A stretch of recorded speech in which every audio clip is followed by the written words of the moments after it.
Have you ever wondered why your life feels heavier than it should? Not because something tragic happened, not because you failed, but because somewhere along the way, you began carrying things that were never meant for you.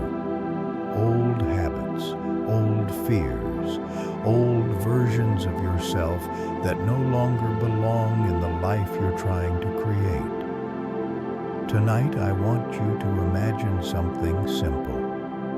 Imagine standing at the doorway of a quiet temple at dawn. The world is still, the light is soft, and the only thing you hear is your own breath.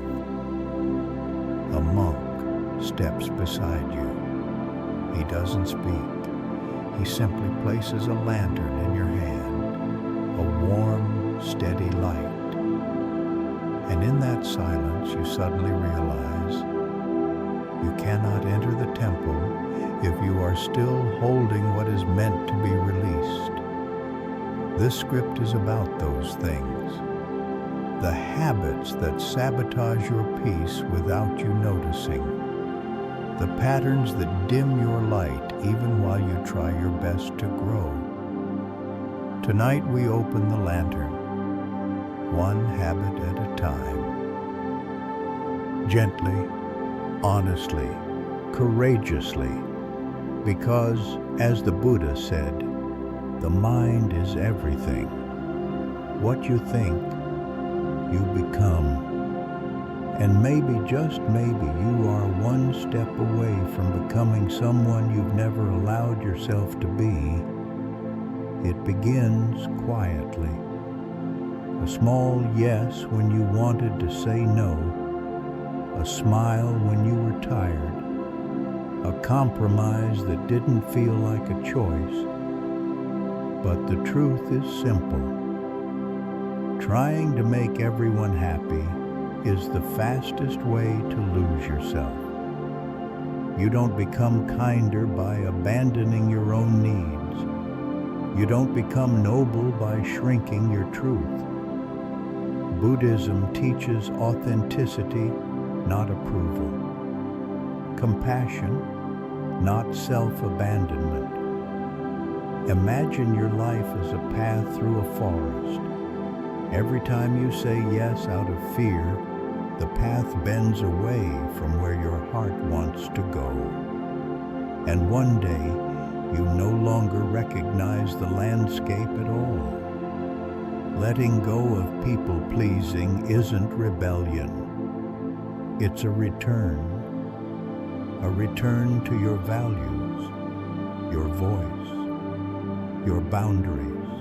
Because you were never meant to live as a mirror reflecting what others want, you were meant to live as a lantern revealing who you truly are. Your mind is a storyteller. And when you overthink, it becomes a storyteller in distress, writing endings that never happen, creating storms that never come, whispering fears that never belonged to you. Buddhism calls this the monkey mind, jumping from thought to thought, grasping, judging, fearing. But here's a secret. The mind doesn't calm down because you find all the answers. The mind calms down because you stop feeding it endless questions. Imagine your thoughts as clouds passing across a mountain. You don't chase them. You don't correct them. You don't argue with them. You simply watch. And slowly, they lose their power. Because thoughts are not truth. They are weather. Tonight, you begin releasing the storm. Worry feels productive. It feels like preparation. It feels like protection. But in reality, worry is a thief that steals the only thing you truly have this moment. Buddhism teaches that suffering comes not from life itself, but from resisting what already is. Worrying about the future doesn't prevent pain, it only prevents peace. Imagine holding a rope tightly in your hand. The tighter you pull, the deeper it cuts into your skin. Worry works the same way. It punishes you for a future that may never arrive. Letting go is not carelessness. Letting go is courage. The courage to trust that your strength will meet whatever comes. There is a version of you that you've never met because self-doubt has always stood between you and that door. Self-doubt whispers, "You're not ready. You're not enough. Don't try." But Buddhism reminds you, you are constantly changing. You are not fixed. You are not frozen in who you were yesterday. When you doubt yourself, you don't see truth, you see old wounds replaying themselves. Tonight, imagine placing your hand on your own chest.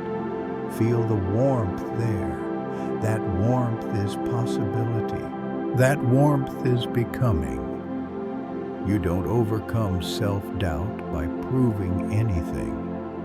You overcome it by accepting one simple truth. You are already allowed to grow. You are already allowed to begin. Somewhere in your life, you internalized a voice that wasn't yours. A critic, a judge, a shadow. Maybe it came from childhood, maybe from failure, maybe from someone who couldn't see your worth. But you carried it. You believed it. You allowed it to narrate your life. Tonight we break that spell. Buddhism teaches right speech not only toward others, but toward yourself. Speak to yourself as you would speak to someone you love, with patience, with gentleness, with belief. Your mind listens, your body listens, your future listens. And when you begin to talk to yourself with compassion, your life begins to answer back with possibility. People think procrastination is laziness, but it's not.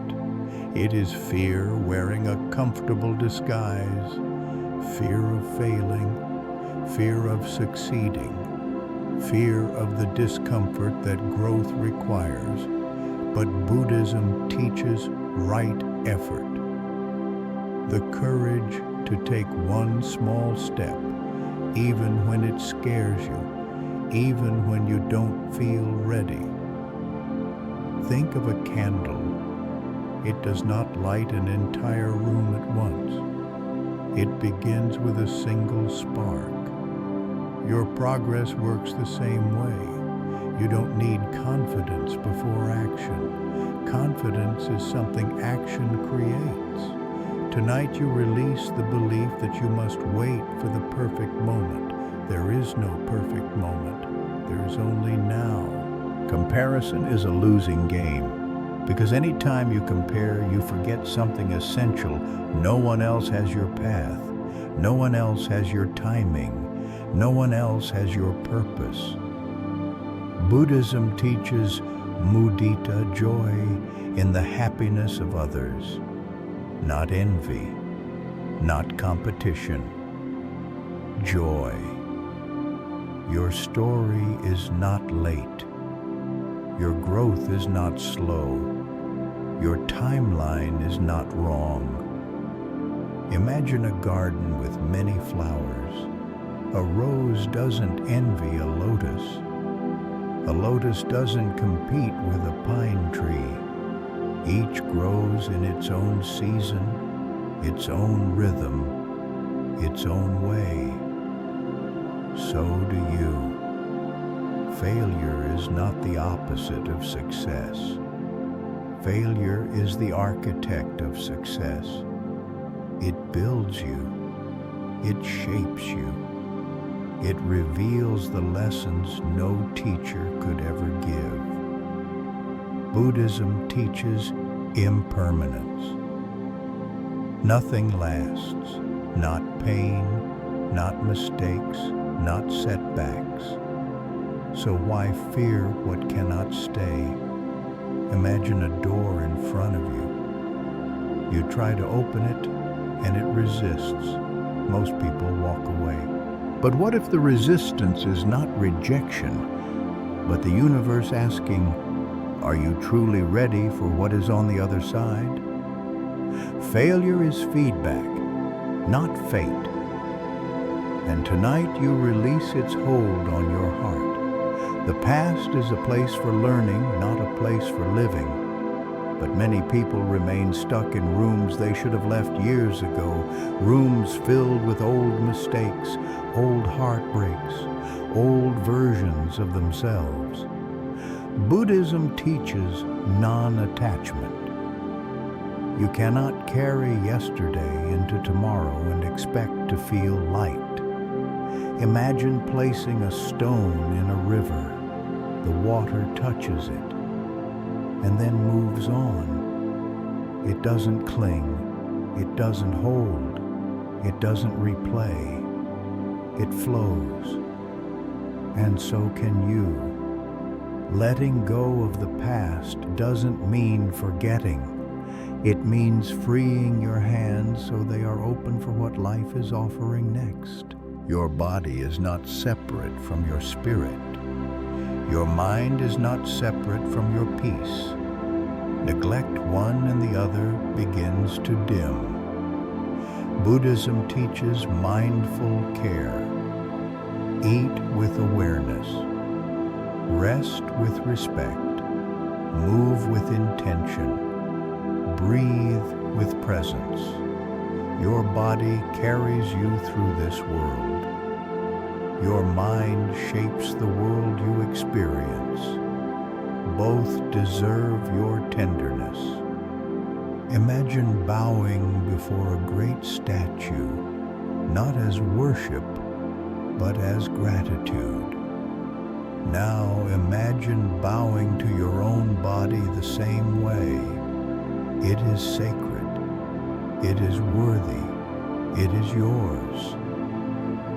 Tonight, you reclaim it. Here is the part no one tells you. The habits themselves were never the true problem. The real barrier was the belief that you were powerless to change them. You are not powerless. You are not stuck. You are not defined by your past patterns. You are a river in motion, a flame that can be rekindled, a path that can always be redirected. The habits fall away the moment you realize you are allowed to choose differently. As you listen to the quiet around you, ask yourself one question. What is one thing I can release tonight so that tomorrow feels lighter? You don't need to fix everything. You don't need to transform all at once. You only need to begin. Because every great change in a lifetime starts with one small change in a single moment. And this right now is one of those moments. Your new chapter isn't waiting somewhere far away. It begins in your next breath, your next choice, your next act of courage. The lantern in your hand is still glowing, and the temple door is already open. Walk forward. You are ready now.